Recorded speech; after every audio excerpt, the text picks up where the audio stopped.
시작해 보겠습니다. 내용을 일단 읽어드리고 제 생각을 말씀드려 볼게요. 권위의 행사.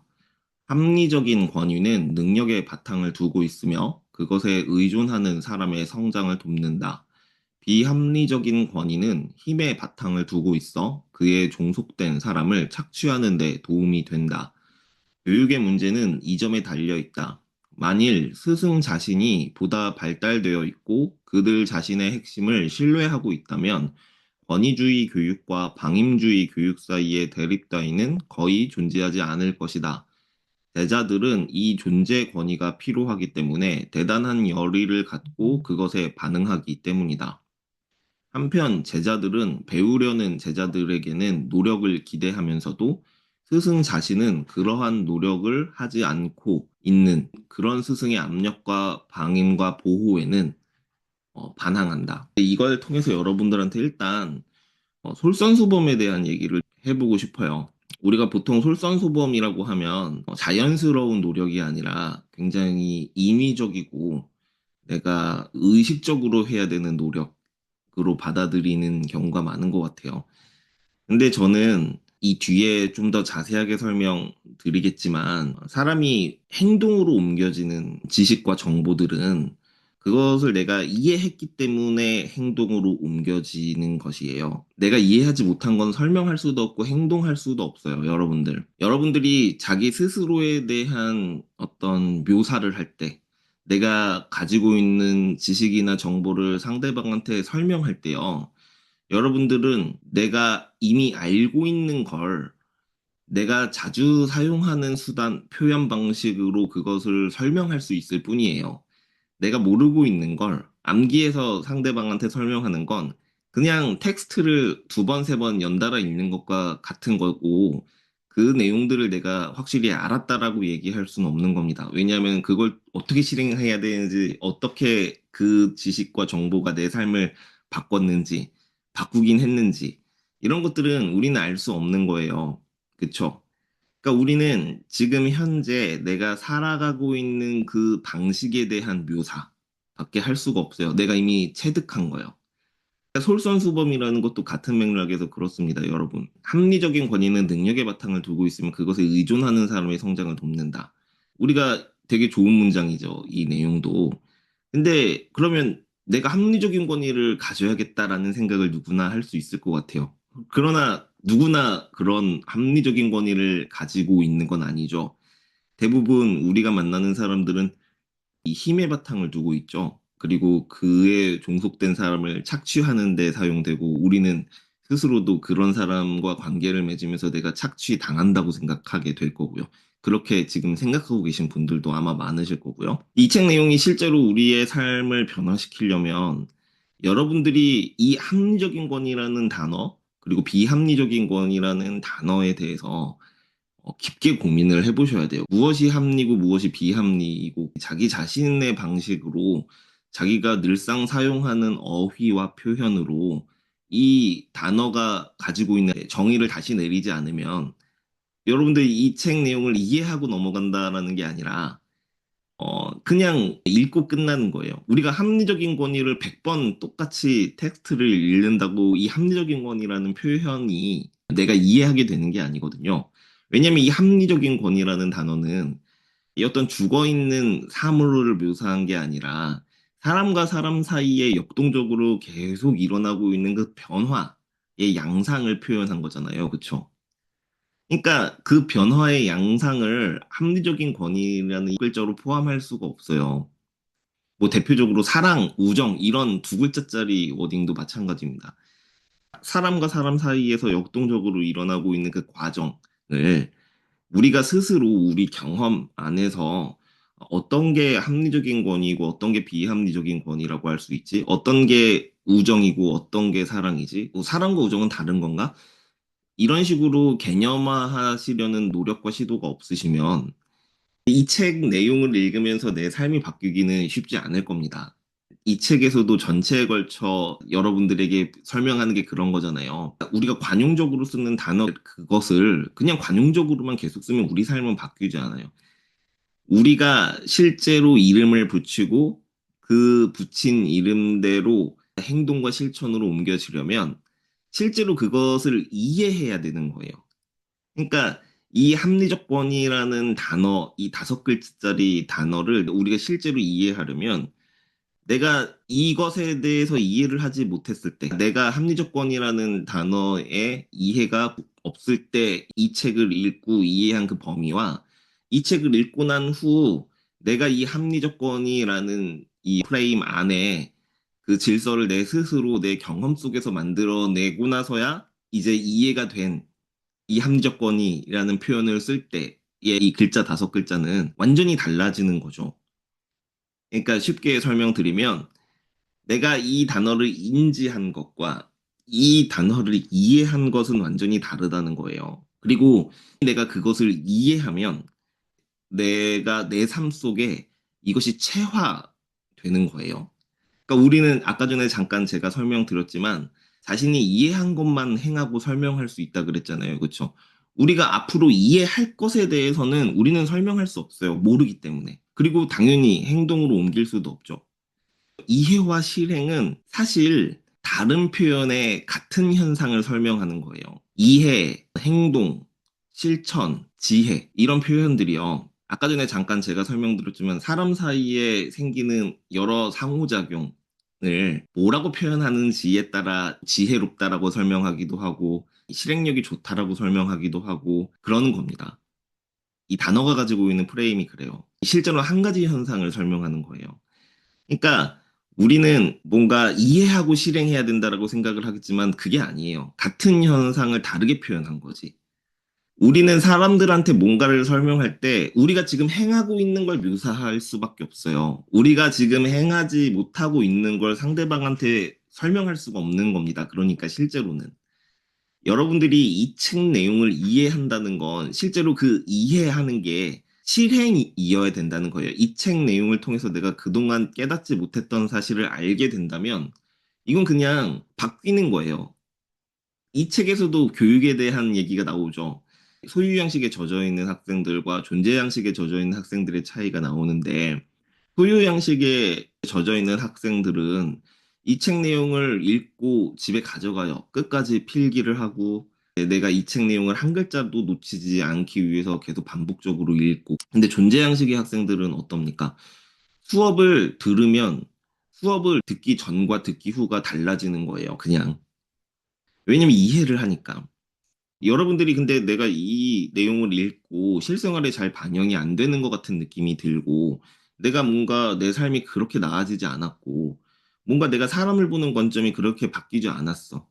그렇다면 여러분들은 아직 이 책 내용을 암기하려고 하는 거예요. 똑같은 내용을 여러 번 반복적으로 읽는 건 아무런 여러분들한테 영향가가 없습니다. 이 책 내용을 정말 이해하려고 노력해 보셔야 돼요. 그러니까 실행하려고 노력해 보셔야 되는 거예요. 그러려면 이 책에서 묘사한 그 단어들, 제가 그때도 한번 여러분들한테 말씀드렸지만, 소유냐 존재냐에서 존재 파트를 빼고 소유 관련된 얘기만 여러분들이 읽는다면 이 책을 그렇게 어렵게 읽지 않으실 거예요. 왜냐면 나는 이미 소비하고 있고, 나의 존재를 내가 가지고 있는 것으로 드러내는 건 너무 익숙해요. 그쵸? 그러니까 소비 파트, 소유 파트를 읽는 것에 대해서는 여러분들이 그렇게 난이도가 높다고 생각하지 않으실 거예요. 반면, 여러분들이 소비가 아니라 존재 관련된 파트를 읽을 때는 너무나 어려울 겁니다. 왜냐하면은 존재 양식에 대해서 여러분들이 평소 생각을 하지 않으니까요. 그러니까 나는 소비의 주체로서 내가 소유하고 있는 것으로 나를 설명하는 건 너무나 쉽고 능숙하게 하시고 그것에 대해서는 여러분들이 설명하기가 편한데 예를 들면 이런 겁니다. 최근에 한 달 동안 여러분들은 어디에 돈을 쓰셨어요? 라는 질문으로 우리가 대화를 한다면 1시간, 2시간이 뭐예요? 2박 3일도 모자랄 거예요. 네, 뭘 샀고, 여행을 어디를 갔고, 무슨 영화를 봤고, 내가 좋아하는 브랜드는 무엇이고, 그렇게요. 근데 그걸 왜 좋아하게 됐어요? 여행은 왜 가셨어요? 왜 여행을 가셔야 돼요? 이런 질문, 그러니까 존재에 대해서 핵심을 찌르는 이런 질문들을 여러분들에게 던져보면 그것에 대해서 설명해낼 수 있는 사람은 그렇게 많지 않을 거예요. 그냥요. 스트레스를 너무 많이 받아서요. 스트레스를 푸는 방식이 여행이에요? 이런 질문들에 여러분들이 굉장히 스스로 취약하기 때문에 이 질문의 끝이 향하는 존재 양식에 대해서 이 책에서 설명하려고 하는 것이 되게 낯설고 이질적으로 느껴지는 겁니다. 그러나 여러분들이 이것을 그냥 물 흐르듯이 그냥 머릿속에 거름망 하나 없이 휘리릭 이렇게 읽고 넘어가지 마시고 제가 말씀드렸던 것처럼 이 책에서 규정하고 있는 여러 단어들, 사용하고 있는 여러 단어들의 용례들을 그냥 내가 지난 삶에 빗대어 생각해 보는 거예요. 그냥 넘기지 마시고. 이 과정이 진짜 너무 중요한 겁니다. 그렇지 않으면 여러분들 사실 이 책뿐만이 아니라 모든 독서들이 그래요. 이 책이 실제로 여러분들이 잘 이해가 안 되고 실천이 안 되면 여러분들이 이거보다 훨씬 쉬운 자기계발서를 읽어도 여러분들 머릿속에 남는 게 거의 없을 거예요. 없었을 거고, 여태까지도. 책에 있는 내용들을 따라하는 게 구체적으로 실천 방법이 다 쓰여 있는 책이라고 해도 쉽지가 않죠. 그게 왜 그런 거냐면 내가 이해를 못했기 때문에 그래요. 내가 그 행위를 왜 해야 되는지 이해가 안 되는 거야. 그러니까 습관이 안 되지. 우리 아침에 일찍 일어나고 지금 이 시간대에 한번 밖에 뛰고 오는 거, 산책하고 오는 거 다 좋다 그러잖아요.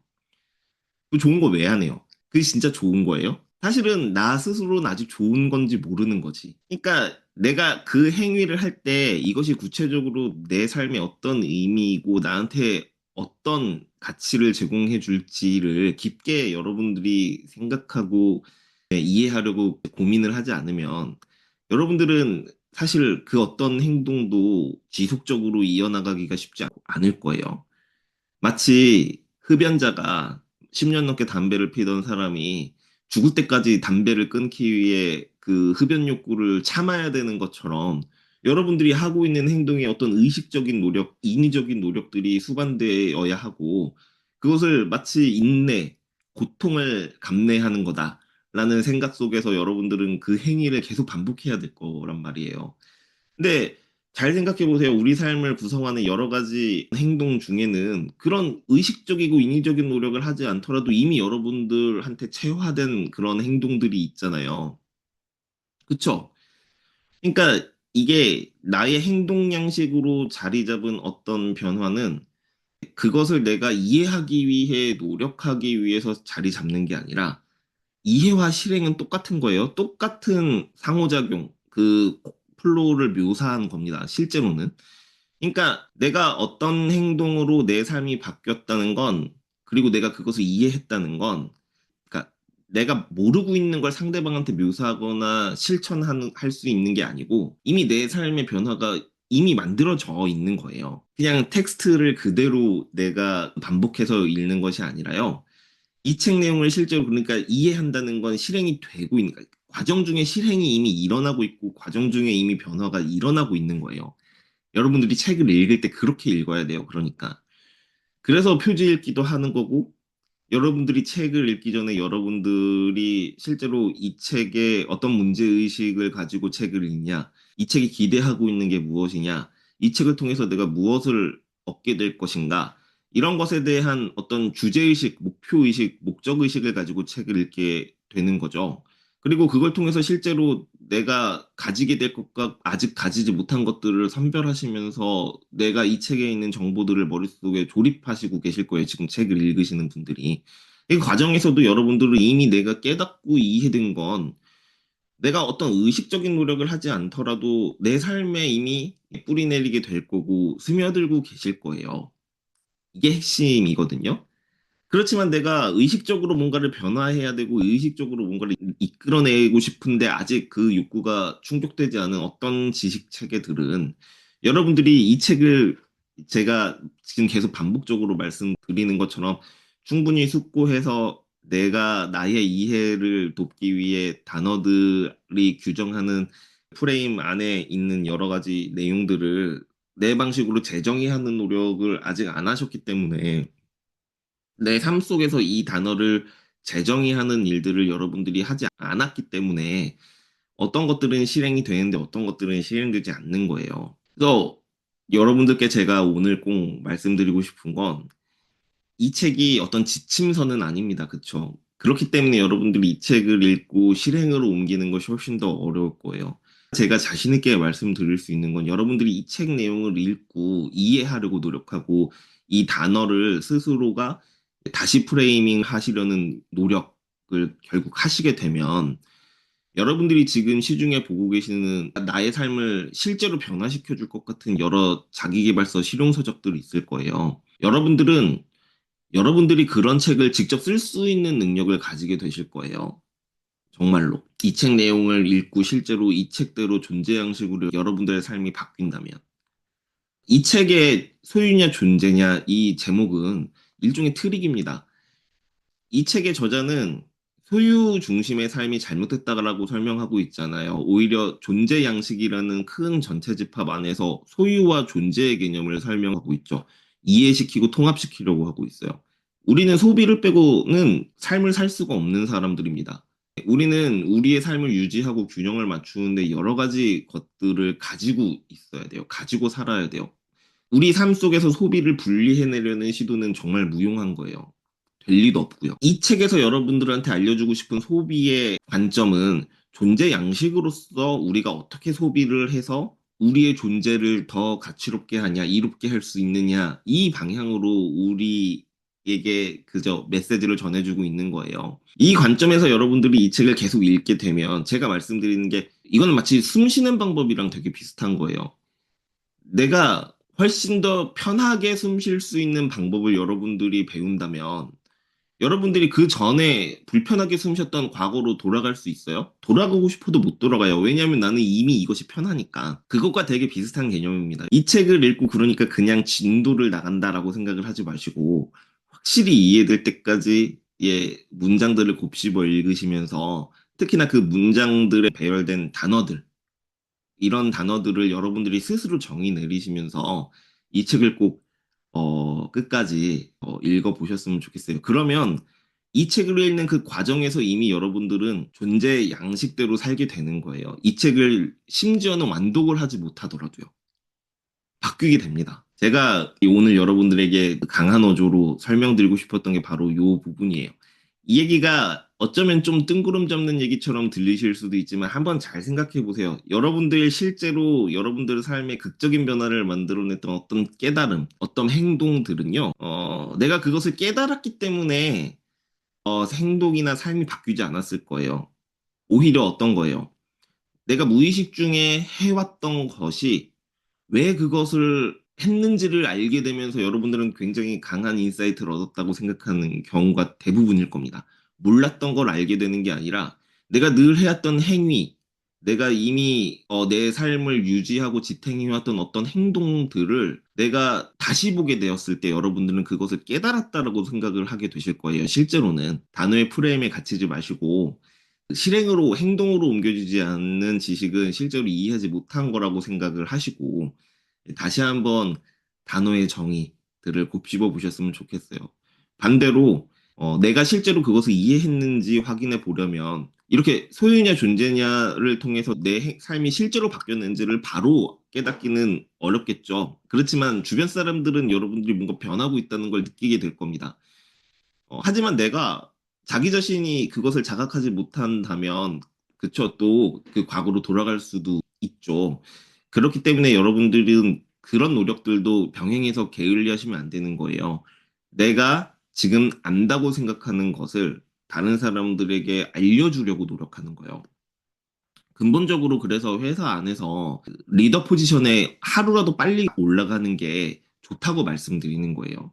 그것이 승진과 자기 자신의 가치를 높이는 데에도 바로 직결되는 내용이고 도움이 되는 내용이기 때문에 자리가 더 중요하다라고 말씀드리는 것도 분명히 있지만 나 자신의 존재 양식, 나 자신의 존재 그 자체를 성장시키려면 위에서 내가 다른 사람들에게 내가 이해한 것을 설명하려는 기회를 훨씬 더 많이 가질 수 있기 때문에 그래요. 그렇기 때문에 제가 여러분들에게 월급을 많이 받는 것보다 일단 자리 욕심을 내라고 말씀드리는 것이기도 하고요. 오늘 아침 제 얘기 들어주셔서 너무 감사하고 월요일인데요.